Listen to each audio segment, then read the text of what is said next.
এবং ভবিষ্যতে এই দলটি তার যে 20 বছরের পথ চলা সেটিকে আদর্শের ভিত্তিতে অক্ষুণ্ণ রেখে আগামী দিনের সংগ্রামে তাদেরকে নিয়োজিত রাখবে, জনগণের পক্ষে থাকবে সেই প্রত্যাশা করছি। অসংখ্য আলোচক আজকে এখানে উপস্থিত আছেন, জাতীয় নেতৃবৃন্দ আছেন, খুব বেশি কথা বলবার নেই। আমরা বাংলাদেশের মুক্তিযুদ্ধে সংগঠিত হওয়ার ক্ষেত্রে যে বিষয়গুলো এর আলোচিত হয়েছে তারপর বলছি যে বৈষম্যের বিরুদ্ধে সংগ্রাম করতে গিয়ে অর্থাৎ বাঙালির যে অধিকার সেটি সংরক্ষিত হয়নি, বৈষম্যের শিকার করা হয়েছে, আমাদেরকে প্রতিনিয়ত আমাদেরকে অপমানিত করা হয়েছে।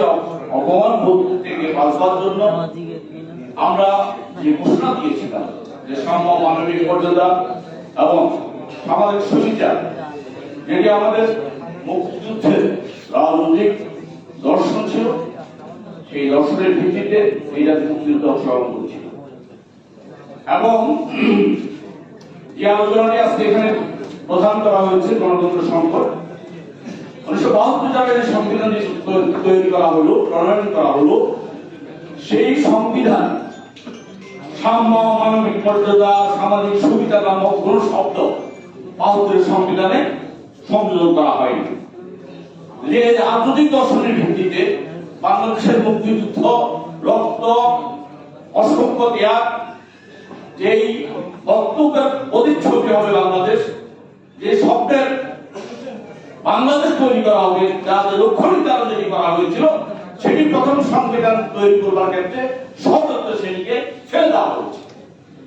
গণতন্ত্র সংকট সেদিন থেকে শুরু হয়েছে। যে লক্ষ্যে যুদ্ধ, যে লক্ষ্যে স্বাধীনতা, শুধু ভূখণ্ড, শুধু মানচিত্র, শুধু পতাকা, এইগুলো বাংলাদেশ স্বাধীনতা সংগ্রাম হয়নি।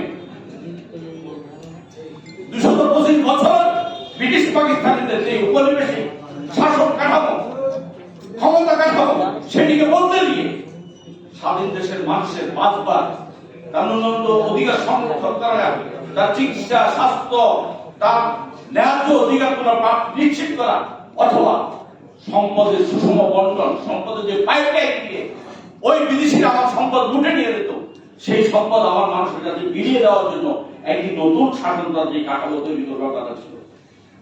সেটি না করার মধ্য দিয়ে গণতন্ত্র সংকটটা শুরু হয়েছে। আজ পর্যন্ত সেটি চলমান। গত 15 বছরে এই ফ্যাসিস্ট শাসকেরা সেটিকে আরো উল্টো পথে হাঁটতে হাঁটতে আজকে খাতে নিয়ে ফেলে দিয়েছে। সেই খাত থেকে উৎপাদন আজকে অনেক আলোচনা যে কথা বলেছেন, ভোটাধিকার প্রতিষ্ঠা